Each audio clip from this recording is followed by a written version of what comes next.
कक्षा 9 की प्रश्नावली 2.1 चैप्टर है आपका बहुपद। उसको आज हम करने वाले हैं। तो बहुपद चैप्टर में देखिए बहुपद होता क्या है, पहले हम ये देख लेते हैं। जो बहुपद होता है ये कैसे बनता है।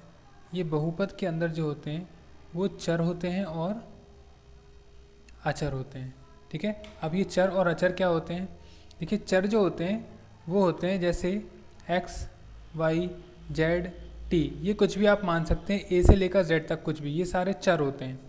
और अचर कौन से होते हैं, अचर होते हैं जैसे 0, 1, 2, 3, 4, ये सब क्या होते हैं, ये अचर राशियाँ होती हैं। ठीक है, तो चर और अचर से मिलकर क्या बनता है, बहुपद बनता है।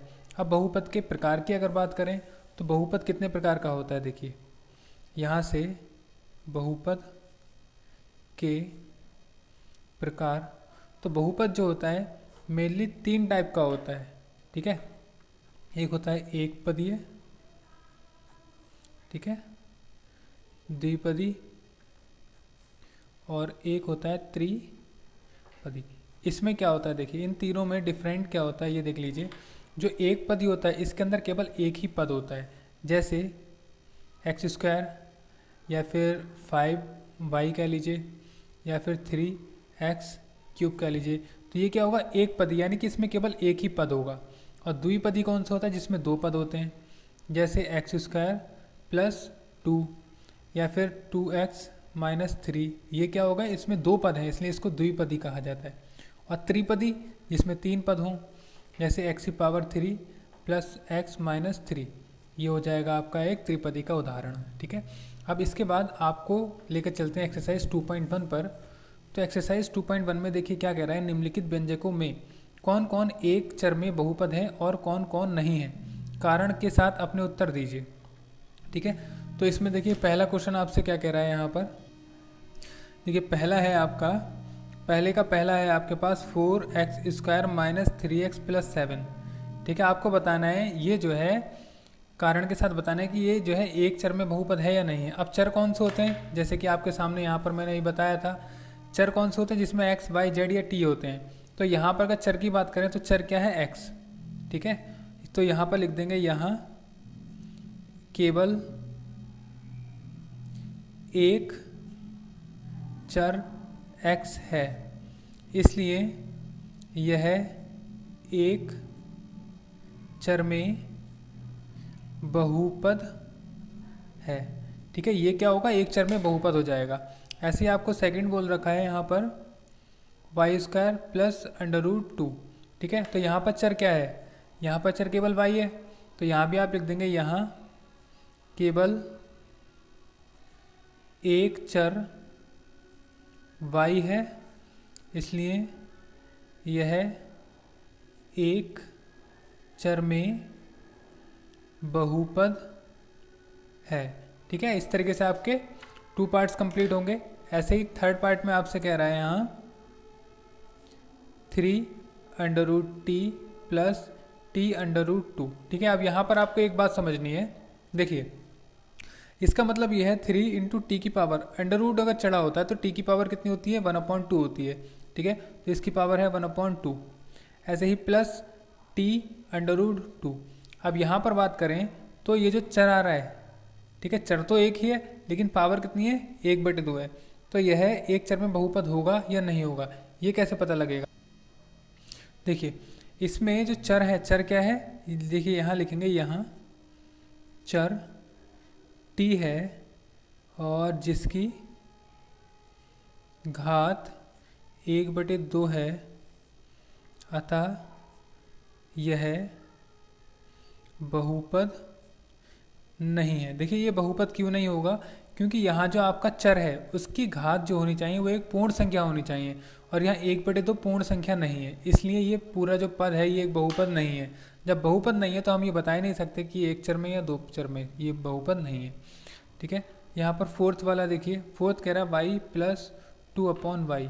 ठीक है, यहाँ पर भी देखिए एक रूल काम करता है, ये भी एक बहुपद नहीं है। और क्यों नहीं होगा, यहाँ ये देख लीजिए, यहाँ पर जो है ये 2/y है, यानी कि कोई भी पद अगर बटे में होता है, ठीक है, कोई भी चर जो होता है वो अगर किसी के भी बटे में होता है, अपॉन में होता है, तो वह बहुपद नहीं होता। ठीक है, तो यहाँ भी लिख देंगे, यह एक बहुपद नहीं है, ठीक है, ये एक बहुपद नहीं होगा।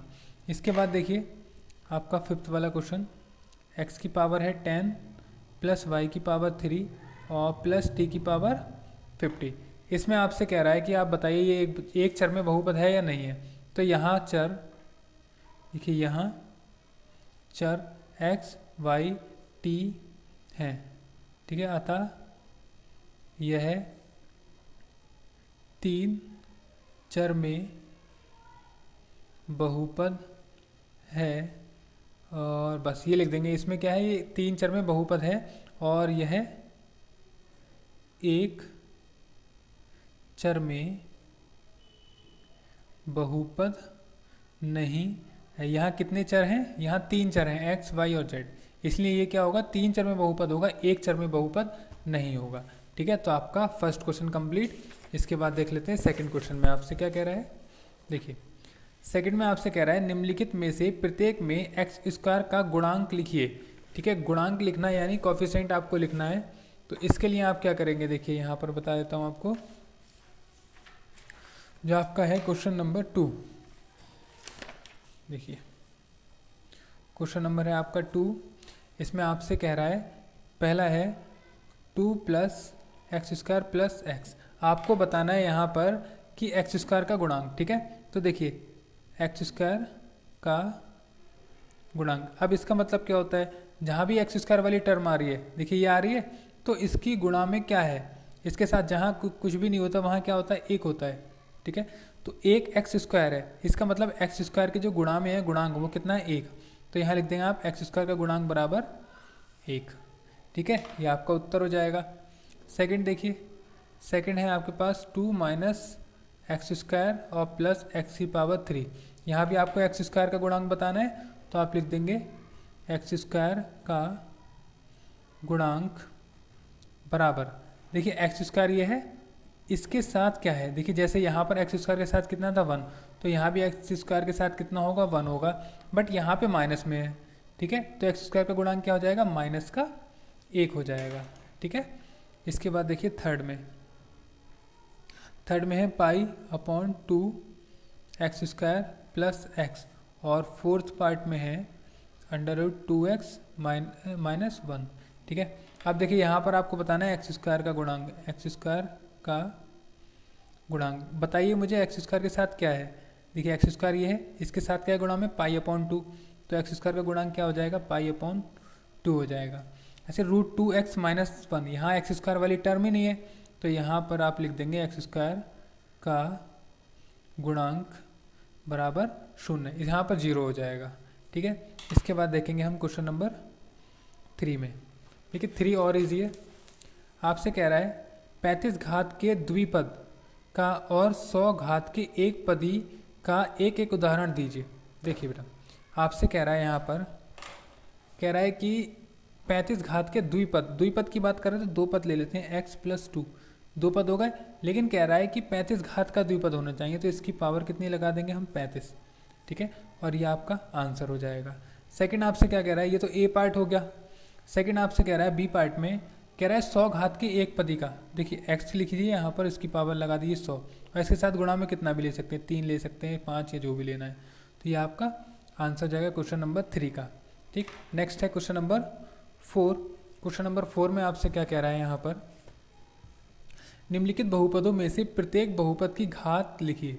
घात लिखनी है, देखिए घात का मतलब क्या होता है, जैसे आपको फर्स्ट पार्ट कह रहा है, मैं आपको करके दिखा देता हूँ। 5x की power 3 plus 4x square plus 7x। Second है 4 माइनस वाई स्क्वायर, और थर्ड है 5t माइनस रूट 7, ठीक। और इसके बाद आता है आपका फोर्थ पार्ट है केवल 3। अब देखिए इसमें क्या होता है, आपसे कह रहा है यहाँ पर इसकी घात बतानी है, ठीक है। तो घात क्या होती है पहले ये समझ लीजिए। देखिए घात अगर आपको बतानी हो तो घात का मतलब ये होता है इन सभी बहुपदों में जितनी भी किसी भी चर की पावर है, वेरिएबल की पावर है, जैसे x क्या है इसमें चर है, तो x की सबसे ज़्यादा पावर कितनी, 3 है, तो इस बहुपद की घात कितनी हो जाएगी, 3 हो जाएगी। ऐसे यहाँ पर आपको घात बतानी है, तो यहाँ पर बहुपद क्या है, सॉरी वेरिएबल क्या है, y है, बहुपद सॉरी ये चर जो है y है, y की पावर कितनी है 2 है, तो यहाँ पर आप लिखेंगे 2। जितनी सबसे ज़्यादा पावर होगी उसको लिखा जाता है। देखिए यहाँ पर घात की अगर बात करें तो केवल यहाँ पर आपका चर क्या है t है, और t की पावर कितनी है 1 है, जहाँ कुछ नहीं होती 1 होती है, तो ये घात 1 है। ऐसे ही 3 की बतानी है तो इसमें घात क्या आएगी, देखिए 3 है, इसके पास कोई चर ही नहीं है, ठीक है। जब चर नहीं है तो इसकी घात कितनी हो जाएगी, 0 हो जाएगी, ठीक है। और आपका क्वेश्चन नंबर 4 कंप्लीट हो जाएगा। नेक्स्ट है आपके पास क्वेश्चन नंबर 5 में आपसे क्या कह रहा है देख लीजिए। क्वेश्चन नंबर 5 में आपसे ये कह रहा है कि बताइए कि निम्नलिखित बहुपदों में कौन कौन बहुपद रैखिक है, कौन कौन द्विघाती है और कौन कौन त्रिघाती है। वेरी इजी क्वेश्चन है ये। देखिए आपसे फर्स्ट पार्ट यहाँ पर लिख देता हूँ। फर्स्ट आपसे कह रहा है एक्स स्क्वायर प्लस एक्स, ठीक। सेकंड है एक्स माइनस एक्स की पावर 3, और थर्ड है y plus y square plus 4। Next है 1 प्लस एक्स, फिफ्थ है 3t, एंड 6 है r का स्क्वायर, एंड सेवेंथ है 7x की पावर 3। देखिए 1 बाई 1 आपको बताता हूँ। आपको यहाँ क्या बताना है कि कह रहा है कि आपको एक पद में, द्विपद में या एक रैखिक बहुपद है, द्विघाती है या त्रिघाती है। अब ये कैसे पता लगेगा, ये पता लगेगा इनकी पावर के अकॉर्डिंग, इनकी घात कितनी है। देखिए यहाँ आपका ये क्या है, चर की घात 2 है, यहाँ चर की घात कितनी है, 2 है। जब चर की घात 2 है तो ये कौन सा आपका उदाहरण हो गया, द्विघाती का, ठीक है।